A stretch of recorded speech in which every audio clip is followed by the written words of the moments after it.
Greetings and welcome to this edition of Positronic. I'm Barry P. Cook. I'm here to give you a review of John Wick Chapter 4. So let's get right into it. The film starts off in New York City, where John Wick is preparing to exact his revenge against the High Table while hiding underground with the Bowery King. He travels to Monaco and kills the Elder, the only individual above the High Table. Because of this, New York Continental Hotel manager Winston Scott and his concierge, Caron, are summoned to the Marquis Vincent de Gamont, a senior member of the High Table, who chastises Winston for his failure to assassinate John. To punish Winston, the Marquis strips him of his duties as manager, has the Continental Hotel destroyed, and executes Caron. He then travels to Paris and enlists Caine, a blind, retired High Table assassin and old friend of John's, to kill him, threatening to murder Caine's daughter otherwise. John, meanwhile, takes refuge at the Osaka Continental, which is run by his friend Shimazu Koji.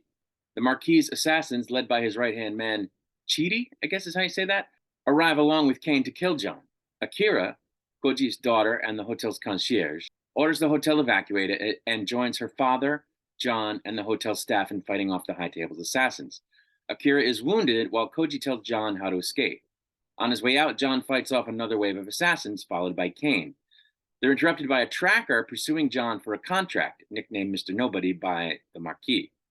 But he lets John go after deciding the contract money is insufficient. Akira also escapes, but Koji is killed by Caine. John returns to New York and meets with a vengeful Winston at Charon's gravesite. Winston suggests that John challenge the Marquis to a duel, as winning would free him of his obligation to the High Table. Per the table's traditions, John can only request the duel on behalf of a crime family. Seeing as he previously severed his ties to the Ruska Roma, John travels to their headquarters in Berlin to receive a new crest marking his membership to the syndicate. His adoptive sister Katya agrees to give this to him in exchange for his killing Killa, a German High Table senior who murdered her father. John finds and kills Killa in his nightclub. Katya then brands John's arm with the Ruska Roma crest, enabling him to formally request a duel with the Marquis through Winston, who requests the New York Continental rebuilt, with him reinstated as manager as part of his terms should John win.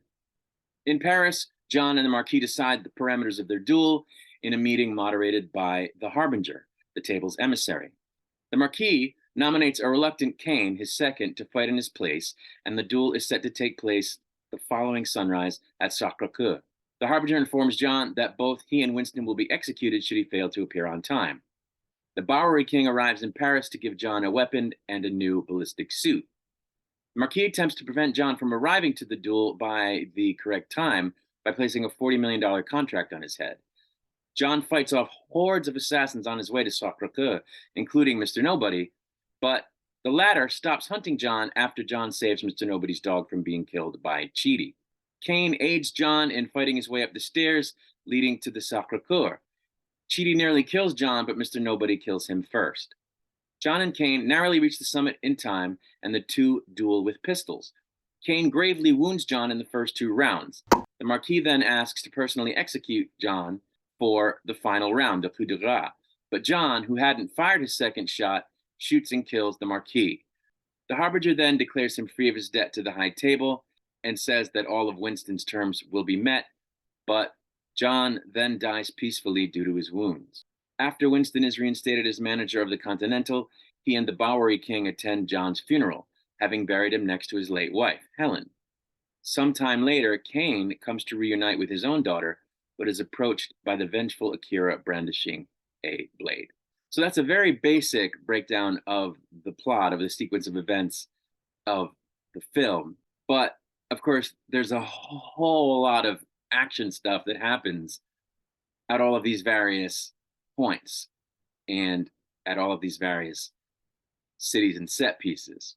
I enjoyed the first three John Wick films, and the fourth one is also enjoyable, but I have to say that I have some critiques.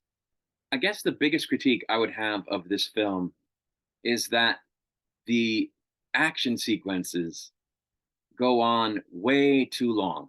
And the reason that's a problem is because there's only so many times you can see somebody get shot stylishly by someone who is stylishly avoiding getting shot. you know, it's cool, and it's cool to see it quite a bit. But at a certain point, it's like, okay, yep, uh, yep, that we. Can we get to the next part where they talk and the story moves along, because this is just, yep, he killed 4 guys. Now he's killed 8 guys. Now it's up to 16. Like, can we get to the next, stage of the story? So I found myself thinking that the gunplay sequences went on way too long. And there's a whole trope in these films that everybody that's involved with this table stuff wears ballistic suits, body armor suits, Kevlar suits. And so they can take a lot of hits and not go down, even though they don't appear to be wearing, like, bulletproof vests or whatever. And I'm cool with that. But the problem is that there's so much shooting going on across these set pieces, that are being traversed, by the shooters during the sequences, that there are a lot of moments where the people are shooting their guns and taking fire while not behind cover, because they never give it a rest. They don't allow the sequence to breathe such that the characters can move from cover to cover without also continuing to shoot. There's no let up in the shooting. So what you get is a lot of instances of the guys grabbing the corners of their lapels. And by the way, it's all guys. The corners of their lapels and doing this when they're moving from cover to cover to keep their heads from being shot while they continue to shoot. And how exactly they do that, with any ability whatsoever to see what they're shooting at, is beyond me. And I may sound a little silly to some people criticizing the believability of a shootout in a crazy action movie, but it's just a little goofy. I'm shooting you. You can't shoot me in the head, though. Just don't do that. Have them move from cover to cover without constantly shooting. Once or twice in a movie is fine. It must happen 50 times between the different characters. And it looks silly to me. It looks silly to me. And I guess they're doing that because the audiences want action, and that's cool. Everybody loves an action movie and a shootout and all that stuff. But by the end of this movie, there is some significant story stuff that takes place, and some poignant, story stuff that takes place.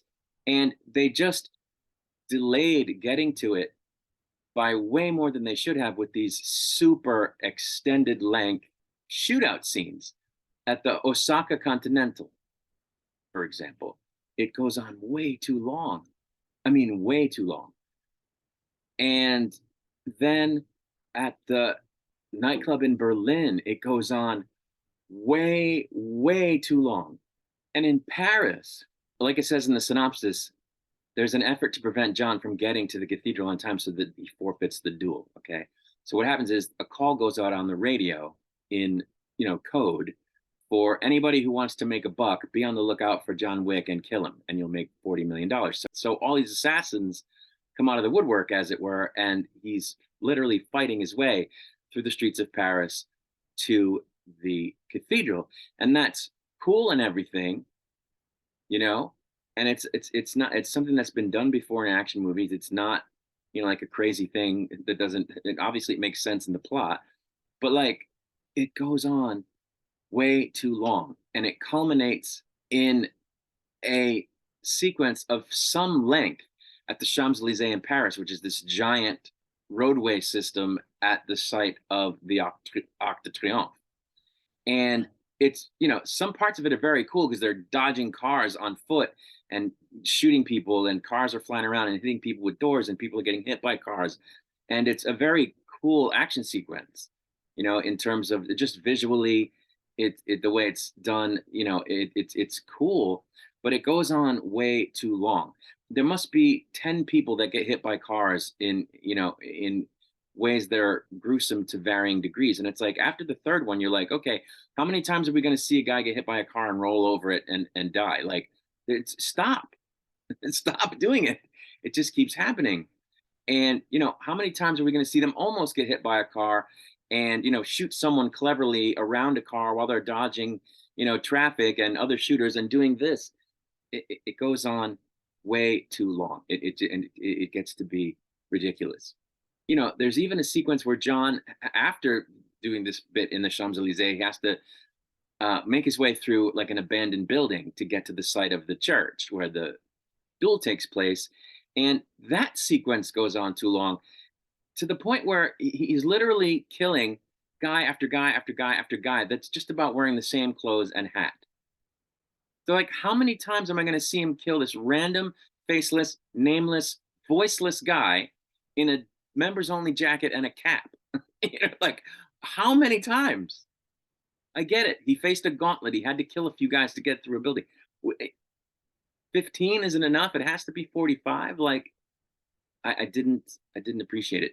Some of the kills in that particular sequence were cool because he's using incendiary rounds, which, so by the end of it, he's shooting guys and they're lighting on fire. And it was really cool. And actually, while that's occurring, the shot switches from a standard, facing forward shot to an overhead drone shot, and there's no ceiling on the room. So it's kind of like Diablo 4 or any of the Diablo games, really. And it's a top down perspective. So, and you can see him moving through the building, and it was kind of done in a continuous shot without edits. And that was cool. But it was the tail end of this long, drawn out sequence of him going up 5 stairs, shoot a guy, 2 more stairs, shoot a guy, round a corner, up 3 stairs, shoot a guy. Oh, now the guy's fisticuffs with him, hand to hand. Oh, up, but he shoots him. And then he moves along. Oh, another one. And he hand to cut, fisticuffs, hand to hand, shoots him. Stop. Too much. It's a blur. It becomes a blur. It looks like he kills the same guy over and over again. And so it's, can you not? You have to keep doing this. And then the final sequence leading up to the duel is literally a sequence where John has to make it up like 210 steps to get to the front of this church in Paris. And again, he just takes on this wave of assassins, multiple waves actually, as he's making his way up these stairs. And again, it's like, how many times are you going to kill the same guy in a cap and a members only jacket? Like, I get it. You had to fight your way up the stairs. 10 guys, 15 guys, okay. 50 guys, it's too long. And to compound it, he almost gets to the top and then gets knocked back down, I think multiple times. And on one of those occasions, he doesn't just go down one, block of steps. He goes down all the steps to the bottom while he's working against the clock. And he has to start over. And it's like, could he really not have stopped tumbling down the stairs at anywhere along that fall? I literally sat there and went, my shoe, because that's a throwback to an Eddie Murphy joke from when his Aunt Bunny falls down the steps. And the joke is that it took her so long to fall down steps because she's big. And it made a lot of noise. And so Eddie Murphy drags it out to make it humorous. It's, oh, Lord, help me, please. Oh, God, Jesus, I'm falling down the steps. My shoe. He drags it out for comedic effect. And that's what this was. He's falling down the stairs. All the way to the bottom. It's like, really? So I literally sat there and went, my shoe, at one point. But yeah, that just went on way too long. And it's unfortunate because the actual story beats in this movie are good. The parts where they talk, the parts where they do character stuff are actually very good. It's just they're at a certain point, I thought, geez, are they ever going to talk again in this movie? Because there was so much time spent shooting people. And, there can be movies where they talk too much, especially action movies where there's too much talking, not enough acting. But this was the reverse. It's like you lose the plot, literally, when that happens. So anyway, the ending sequence, the duel, was done very well. I enjoyed that part very much. And, I thought the way it ended was interesting. John is finally supposedly dead. It doesn't necessarily mean he is dead just because they have a gravestone. But word is that they're taking a break from John Wick for now. They're not going to make another one anytime soon. But they still could, and I think that's cool. And there were a lot of performances in this film that I enjoyed. I always enjoy Ian McShane. He's fantastic. Keanu Reeves is very good, of course. Lawrence Fishburne is excellent. The guy that plays Kane, I don't know who he is, but I understand he's a martial arts film star, but he's very good as the blind character Kane. Clancy Brown is excellent in this movie as the Harbinger.